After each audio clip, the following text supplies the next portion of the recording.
여러분 로마서 1장 1절에서 6절까지 우리 함께 읽었는데요. 여러분 구약 성경, 신약 성경 다 합쳐서 66권 성경을 반지라고 한다면 그 반지 위에 빛나는 보석과 같은 것이 이 로마서다, 이렇게 사람들이 말하곤 합니다.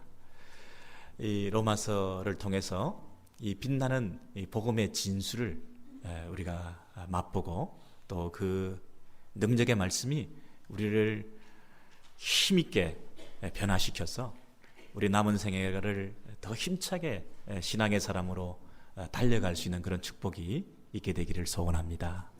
이 기대감이 있으셔야 큰 은혜가 있는 줄 믿습니다.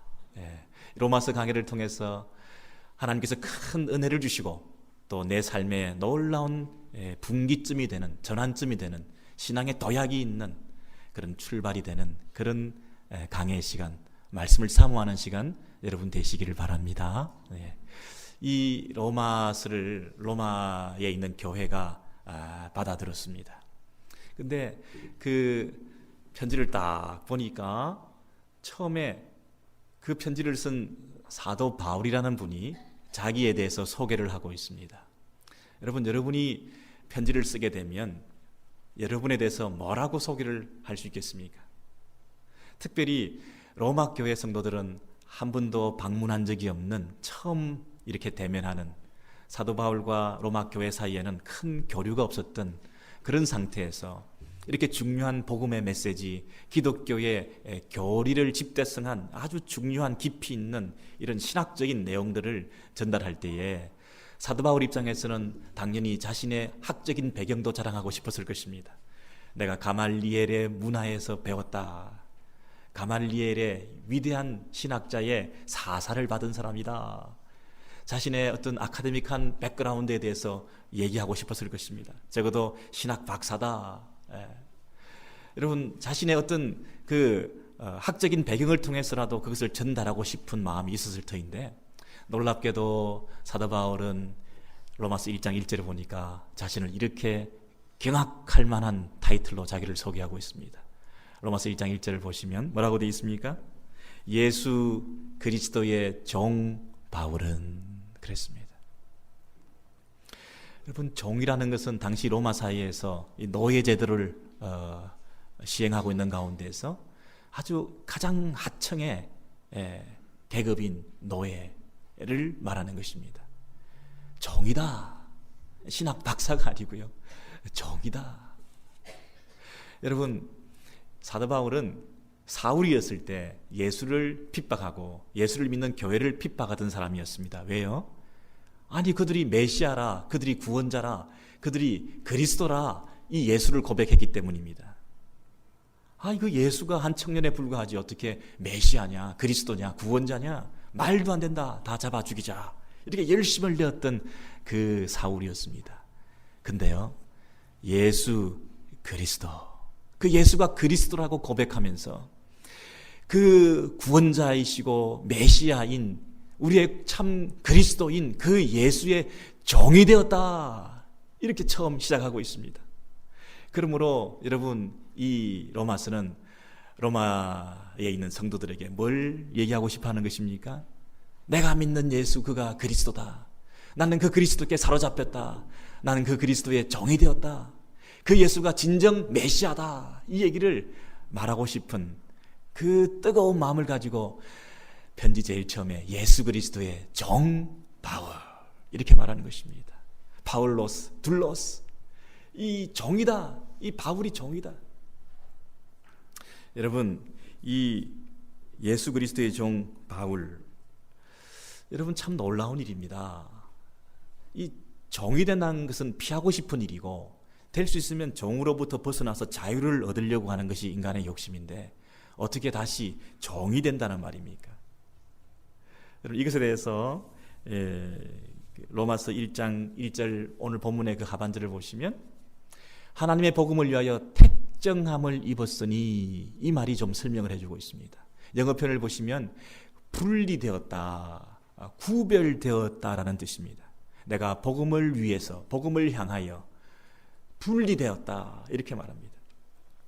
여러분, 택함 받았다는 것은 어딘가에서부터 불려왔다라는 면에서 separation이 되었다, 거기로부터 분리되었다는 뜻이기도 하지만, 진정한 분리는 새로운 것을 향하여 나아감으로써 옛것으로부터 진정한 분리가 이루어질 수 있습니다. 그렇지 않습니까? 부부가 처음 만나서 이제 결혼을 하는데 부모를 떠나 부모로부터 분리되는 것입니다. 근데 부모로부터 분리되는 것은 1차적인 분리고요.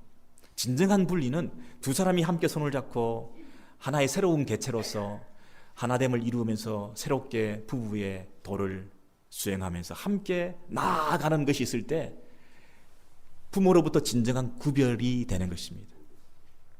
죄와 세상으로부터 구별되어서 이제 우리가 복음을 위하여 새로운 인생으로 나아가는 것.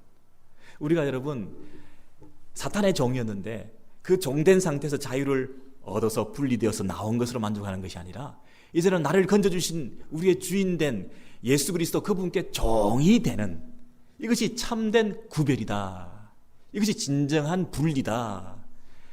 여러분, 당시의 로마 시대의 그 노예들은 억지로 어쩔 수 없이 죽지 못해서 그 종 노릇을 하고 있지 않습니까?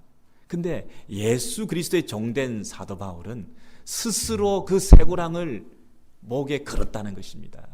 자원하여 종이 되었다라는 뜻입니다. 그 종된 상태에서 분리되어서 이제 나를 건져주신 참 주인이신 그분께 내가 종으로서의 삶을 새롭게 살겠다 하는 이런 결단입니다. 여러분, 억지로 하는 종 노릇이 아니라요, 기쁨으로 즐거움으로 자원해서 달려가는 이 종으로서의 삶을 시작하겠다는 것입니다. 예수 그리스도의 종 바울은, 여러분, 벌써 1장 1절부터 로마서 전체의 주제가 담겨져 있습니다.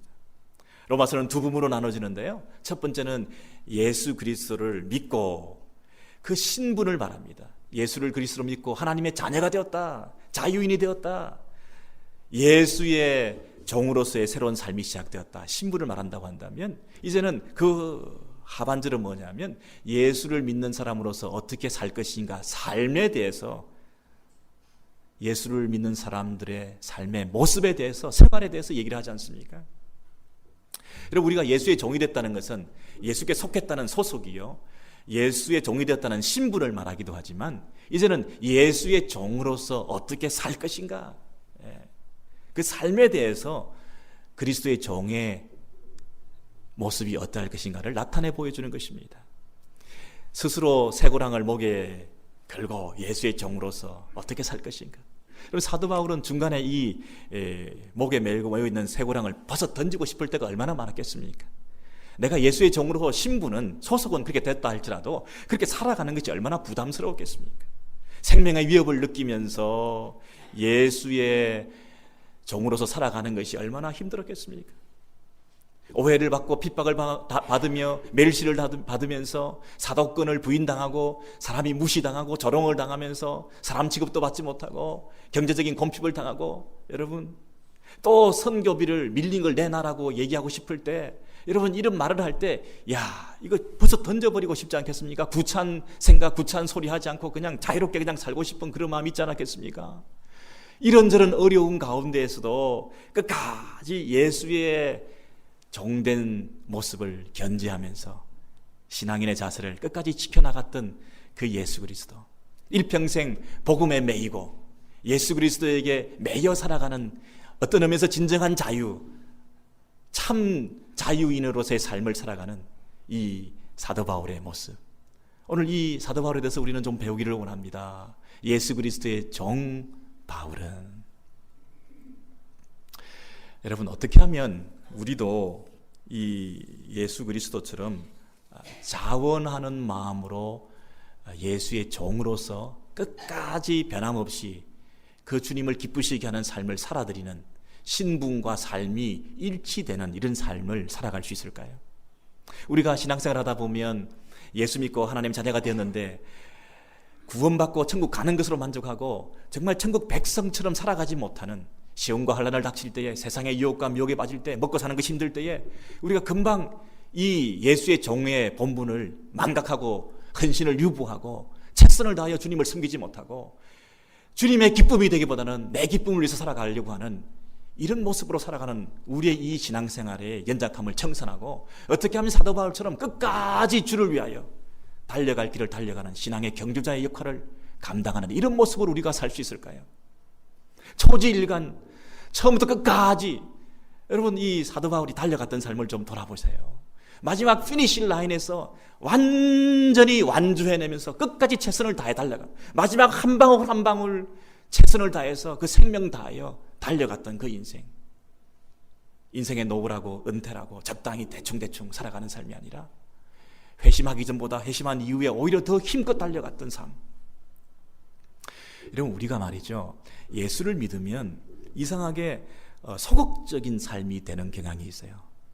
종이니까 주인이 계시는데 뭐 나는 종인데 뭐 대충 살지 뭐, 이런 무책임한 종의 삶이 아니고요, 오히려 종이기 때문에 주인에게 더 합당한 삶을 살기 위해서, 종의 삶을 살기 위해서, 더 주님의 기쁘심이 되기 위해서 더 힘껏 헌신하고 충성하는 그 주인 앞에 최선을 다하는 삶을 살아가야 되는 것이 종된 자의 바른 자세 아닙니까?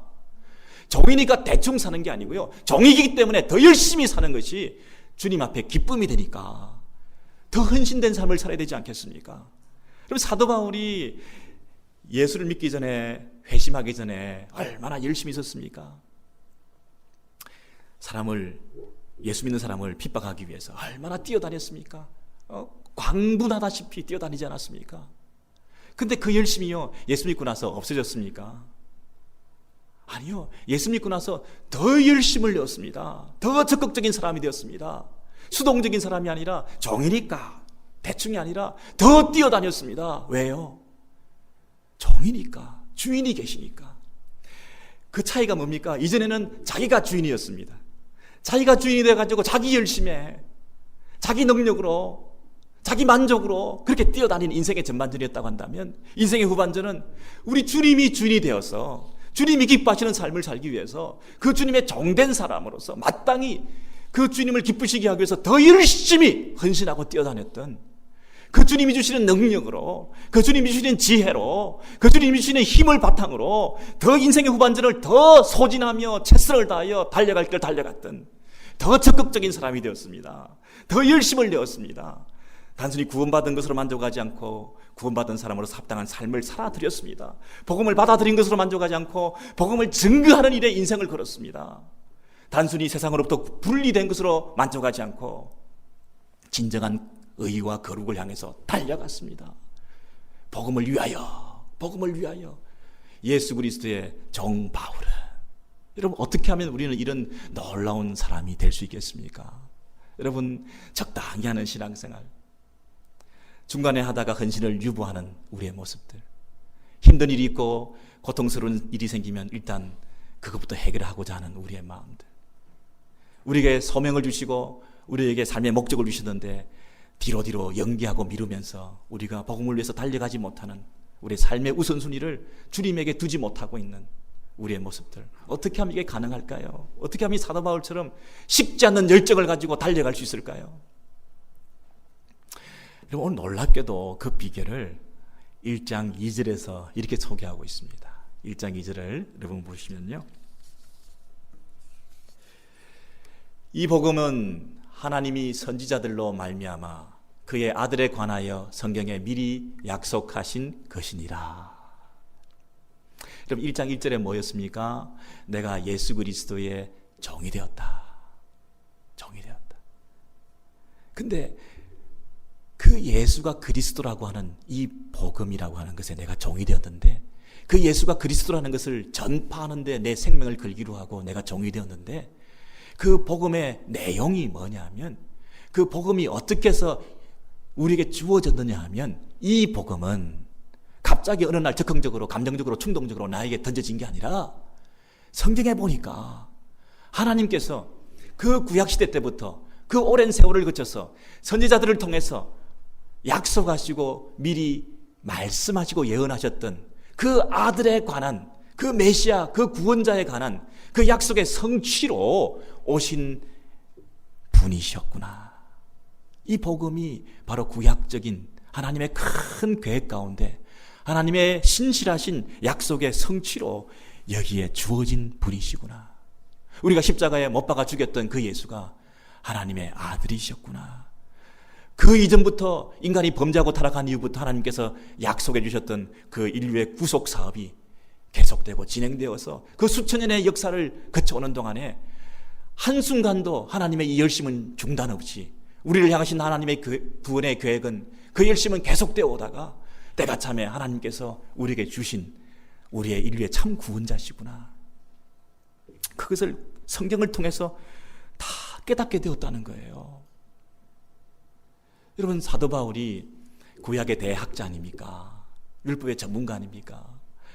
그래서 늘 읽어보던 그 성경 말씀, 구약 성경이 잘 이해가 되지 않아서 예수 그리스도를 잘 모르고 있었는데 예수를 만난 순간부터 다시 그 성경을 보고 아라비아 사막에 들어갔었겠죠. 몇 년 동안 연구를 했겠죠. 말씀을 통해서 이렇게 연구를 해보니까 모든 구약의 내용에 이 피 묻은 십자가가 있는 것이고 이 놀라운 하나님의 아들 죄 없는 예수 그리스도의 고난받는 종의 예언이 있는 것이고 우리를 위하여 오실 그 메시아에 대한 약속이, 이방의 빛으로 오실 그분에 대한 약속이 온통 구약 성경에 빛나는 모습으로 그 참빛이신 그분이 빛나고 반짝이고 있는 다이아몬드처럼 빛나는 그 구약 성경의 말씀들 가운데서 예수의 진리를 발견하고 그 생명이 뜨거워졌던 거죠. 이것이구나, 이것이구나. 하나님은 한순간도 중단 없이 인류를 향한 구원의 계획을 계속해 오시고 그 약속을 주셨는데 그 아들이 오셨구나. 다니엘에 나오는 그 큰 신상을 깨트린 뜨인 돌이 바로 이 예수 그리스도구나. 에스겔에 나오는 그 회복된 성전에서부터 흘러나오는 그 생명의 물이, 온 천지로 흘러가는 생명의 물이 바로 이 예수 그리스도구나. 여러분, 이 예수 그리스도에 관한 모든 예언들이 성취되어 갔고 그 오랜 세월을 통해서 약속하신 대로 하나님께서 그 신실하게 그 계획을 이루어 오셔서 그 약속을 이루어 주셨다고 하는 이 복음의 이 놀라운 진리를 깨닫게 되었을 때 이 마음이 뜨거워졌어요. 하나님이 우리를 위해서 행하셨던 그 열정을 우리가 깨닫게 되었을 때 내 마음에도 열정이 생겼어요. 여러분, 이스라엘 백성들 그 구약의 모든 과정들이 여러분 어느 날 우연히 된 것이 아니라 하나님의 섭리와 계획 가운데 역사의 참 주인이신 그분께서 이루어 가시는 과정 속에 메시아를 주시는 선물로 잉태케 되었다는 사실. 모세와 선지자의 모든 글들과 시편과 성문서에 있는 모든 글들의 내용을 읽어볼 때 그것이 다 예수 그리스도에게 초점 맞춰져 있다는 사실. 여러분, 부활하신 예수 그리스도가 이 엠마오 도상에서 두 제자를 만나지 않았습니까? 근데 그 두 제자가 이 부활하신 예수 그리스도를 잘 알아보질 못했어요. 그랬을 때 이 예수님이 자신이 바로 예수다, 메시아다, 그리스도다, 십자가에 죽었다가 다시 살아난 하나님의 아들이다, 이것을 그들에게 어떻게 소개하고 설명하고 증거했던가요? 내가 바로 그 사람이다, 이렇게 기적을 행하면서 왜 날 모르냐 스스로 자정했습니까? 어떻게 했다고요? 구약 성경에 모세와 선지자의 글로부터 시작해서 자기에 관한 것을 다 자세히 설명해 주셨다 그랬습니다. 그랬을 때 이 두 제자가, 엠마오 도상에 있던 두 제자가 뭐라고 얘기합니까? 서로 말하되 그가 말씀을 우리에게 가르쳐 주시고 성경을 풀어 주실 때 우리의 마음이 뜨겁지 아니하였느냐. 우리의 마음이 뜨거워졌다. 우리의 하트가 버닝했다고 성경에서 표현하고, 뜨거워가지고 막 타올랐다고 얘기하지 않습니까? 성경이 오픈되었을 때 내 마음은 탄다는 거죠. 내 마음이 뜨거워진다는 거죠. 성경 속에서 예수 그리스도를 발견했을 때 내 안에 넘치는 희열과 기쁨이 있다는 거죠. 열정이 생긴다는 거죠. 약속의 말씀이 이루어졌다는 걸 생각할 때 하나님의 그 신실하심에 대한 찬양과 감격이 넘친다는 거죠. 그분께 사로잡힌다는 거죠. 내 인생을 그분께 건다는 거죠. 내가 그분의 종이 되기에 충분한 이유가 있다는 거죠. 내 생명을 걸 만한 가치가 있는 이 생명의 말씀을 전하는 그 종이 된다는 거죠. 여러분, 이 예수 그리스도가 참 구원자라는 사실을 말씀을 통해서 깨닫게 되는 거예요. 그 능력이, 그 어떤 강권적인 힘이 우리의 마음을 뜨겁게 하고 식지 않는 열정으로 우리를 드라이브해 나가는 겁니다. 우리 인생길이 그래서 가치 있게 의미 있게 살아갈 수가 있는 것입니다. 여러분, 그 로마서 1장 20절에 보시면요, 이렇게 16장 20절에 보시면요, 이렇게 말하고 있습니다. 평강의 하나님께서 속히 사탄을 너희 발 아래에서 상하게 하시리라. 이 로마서를 쓴 사도 바울이 구약에서부터 미리 말씀하셨던, 선지자를 통해서 예언하셨던 그 약속의 성취로 오신 예수 그리스도, 이 복음에 대해서 설명하면서 로마서 전체에 60번 이상의 구약 성경을 인용하고 있습니다. 그래서 본인이 연구하고 본인이 구약을 통해서 확인했던 그 약속의 성취로 오신 예수 그리스도, 그 분을 소개하기 위해서 자신의 그 로마서에 60번 이상으로 로마서를 기록하는 데 있어서 구약 성경을 인용하면서 구약의 약속대로 오신 예수 그리스도, 구약에 예언된 그 복음의 성취, 그 얘기를 통해서 이 감격을 가지고 이 복음서를 써가고 있거든요. 그 중에 로마서 16장 20절에 보면 그 중에 한 가지가 뭐냐면 이겁니다. 평강의 하나님께서 속히 사탄을 너희 발 아래에서 상하게 하시리라. 로마서를 쓰면서 로마 교회 성도들에게 이 약속의 말씀을, 앞으로 평강의 하나님께서 다시 재림하시고 속히 오시면 사탄을 너희 발 아래에서 완전히 상하게 할 것이다. 여러분, 이 말씀을 읽을 때 어느 구절이 생각나시나요? 창세기 3장 15절. 창세기 3장 14절 15절 한번 보시면요, 하나님이 뱀에게 내가 이렇게 하였으니 너로 여자와 원수가 되게 하고 내 후손도 여자의 후손과 원수가 되게 하리니 여자의 후손은 내 머리를 상하게 할 것이요 너는 그의 발꿈치를 상하게 할 것이라. 여러분, 이 여자의 후손이, 하와의 후손이 앞으로 그 후손이 와가지고 그분이 누가 오셨다고요? 예수 그리스도. 그 예수 그리스도께서 십자가의 죽으심으로, 죽음의 권세를 이기시고, 죽음으로 사망의 권세를 이기시고 부활 승리하심으로 그 사탄의 머리를 박살을 내셨어요. 사탄의 머리를 상하게 하셨어요. 뱀의 머리를 지지게 하셨어요. 아직도 뱀의 머리가 짓이게 됐지만 아직도 꼬리가 움직이고 있는 예수의 초림과 재림 사이에 살아가는 이 신약 시대에 여러 가지 환난과 어려움들이 있지만 이미 이긴 승리, 이미 이긴 싸움에 그 예수의 십자가의 승리를 힘입고 로마 교회 성도들아 참고 기다리고 마지막 날에 주님 다시 오시면 완전한 승리가 있게 될 것인데, 그날에는 모든 사탄을 우리 성도들의 발 아래 놓고 진정한 승리와 영광을 맛보는 참 구원의 완성의 날이 이루어지게 될 것인데 그때를 참고 기다리자, 이렇게 약속하고 있습니다. 여러분, 그러니 이 사도 바울의 마음속에 얼마나 큰 이 복음에 대한 확신과 감격이 있었겠습니까?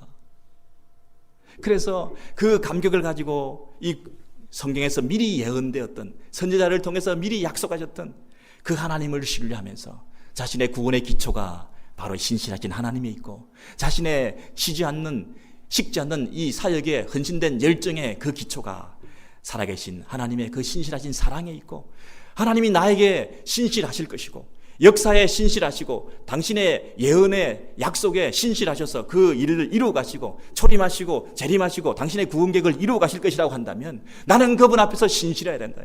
나는 그분 앞에서 그분께 매여 살아야 된다. 내 인생을 한번 바친다고 한다면 그분께 바쳐야 된다는 거죠. 내가 한번 인생의 종이 된다고 하면 그분의 종이 되어야 된다는 거죠. 내 생명을 걸어서 한번 헌신한다고 하면 그 복음을 전하는 일에 내 생명을 바쳐야 된다는 거죠. 한 번밖에 없는 인생을 내가 바친다고 한다면 이 일에 가장 가치 있는 일로 여기고 그 일에 생명을 걸어야 된다는 거죠. 예수 그리스도의 종 바울은 예수가 그리스도라는 이 복음을 주시기 위해서 하나님께서 그 옛날부터 인간이 범죄하고 타락한 그 바로 직후에 이 약속을 주시고 메시아를 약속하셨어. 여자의 후손으로 오시는 그 예수 그리스도를 통해서 십자가를 이루게 하시고 우리에게 구원을 주셨는데, 내 인생 그분께 걸어야 되겠다. 내 인생 그분께 최선을 다해야 되겠다. 지금까지 내 힘으로, 자생적인 힘으로, 내 경험으로 살아왔던 회심전에 내 삶을 청산하고 오히려 예수 믿고 나서 더 큰 적극적인 헌신된 삶을 통해서 예수를 전하고 예수를 위해서 살아가는 이 일을 위해서 내 생명을 걸어야 되겠다. 예수 그리스도의 종 바울은, 이런 그 바울의 이름 뒤에다가 대신에 여러분의 이름을 한번 넣어보십시오. 예수, 그분이 우리 그리스도십니다. 아멘이십니까? 그리고 그 예수가 그리스도 되심을 위해서 그 복음을 전하는 일에 우리의 생명을 걸고 그 일에 내 인생을 매여 살아가시겠습니까? 그것이 저와 여러분의 우선순위입니까? 삶의 목표입니까? 인생의 가치입니까? 어떤 사람들은요, 예수께서 이 땅에 오셔가지고 그 당시 미리 있었던 철학과 사상과 종교의 영향을 받아가지고 자기 나름대로 어떤 그 사상을 집대성해서 새로운 종교를 만든 것이 뭐 기독교다. 심지어 이렇게 말하는 사람도 있습니다. 예수님보다 수백 년 전에 오신 분이 석가모니 선생이신데 그 석가모니의 그 영향을 받아서 불경과 성경을 대조해 보면 뭐 사랑과 자비 뭐 다 비슷한 거 아니냐, 이웃을 섬기는 거 비슷한 거 아니냐, 서로 다 연결이 돼 있다. 수백 년 전에 미리 온 석가의 영향을 받아서 예수도 불교 신자가 됐는데 그걸 어떻게 알 수 있냐 하면 예수의 유아기는 나오는데 예수의 그 30대 때 삶을 나오는데 그 사이에 이 청소년기가 없는데 그때 사실은 인도에 가서 불교에 입문해서 불제자가 된 것이다. 뭐 이렇게 추측하고 이렇게 함부로 말하는 사람들이 있습니다. 그런 얘기 들어보셨죠? 네. 전혀 안 들어보셨는데 제가 괜히 이상한 인포메이션을 지금 헷갈리게. 여러분, 예수가 석가모니 선생보다 수백 년 나중에 오신 게 아니고요.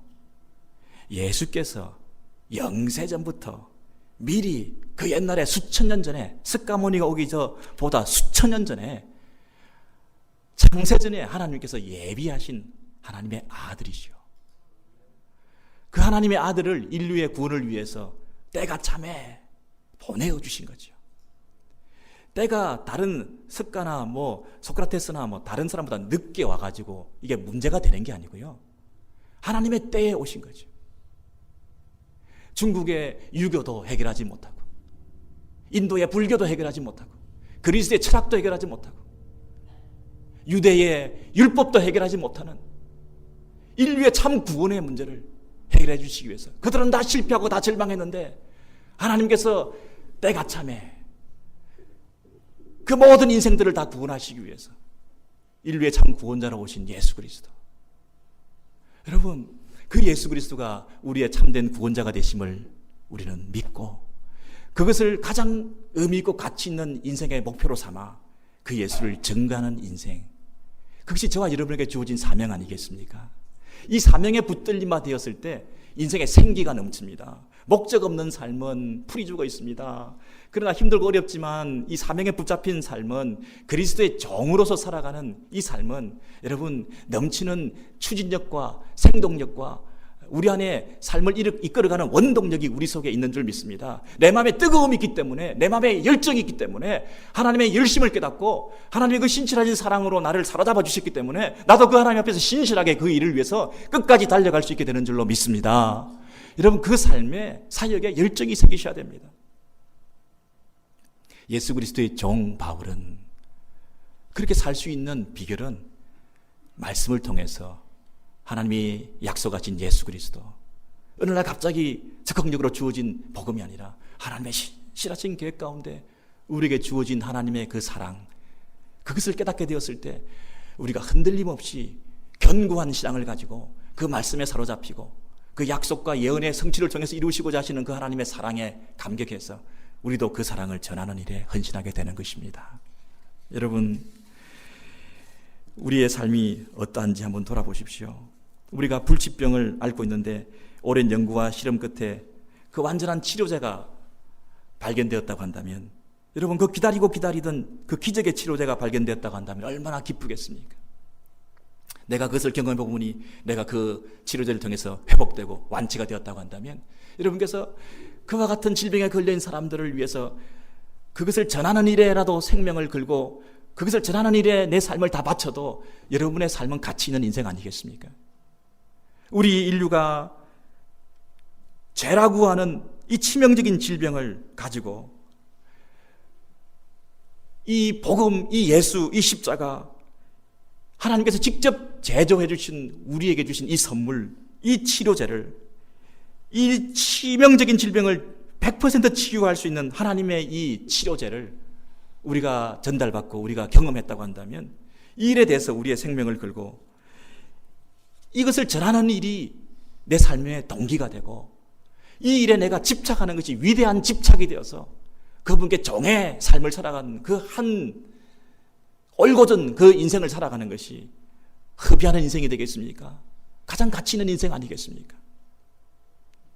어떤 대학 교수가 신학교에서 영어를 가르치다가 갑자기 교수직을 그만두고 힘이 들지만 우편 배달하는 그 일을 헌신했다고 합니다.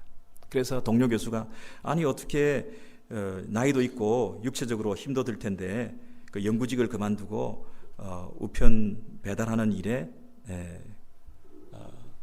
헌신하게 되었느냐. 그 친구의 갑작스런 이직에 대해서 물었을 때 이렇게 대답을 했습니다. 난 아직까지 그 우편 집배원으로서 훌륭한 그 모습을 보이지 못해. 나는 간신히 지금 시작을 했는데 겨우겨우 아침에 출근하고 늦지 않게 간신히 우체국에 도착하고 있어. 간신히 그 일을 하고 있어. 나를 위해서 기도해줘. 그렇게 얘기를 했다는 것입니다. 아니 왜 당신이 그렇게 훌륭한 일을 하다가 또 그런 인생의 후반전을 그렇게 사역을 하기 위해서 헌신했다고 한다면 당신은 세계 최고의 우편 집배원이 될 수 있을 거야. 왜 그래? 그렇게 물었더니 이분이 뭐라고 대답했냐면 자네 하루에 커피 15잔을 마시고 잠을 제대로 잘 수 있겠나? 15잔을 커피 마시고 난 다음에 아침에 잠 못 이루고 나서 아침에 간신히 일어나서 출근하는 것이 얼마나 힘든 줄 알아. 이렇게 말하면서 그러나 그의 표정에는 아주 밝고 생기가 넘치고 있었다는 것입니다.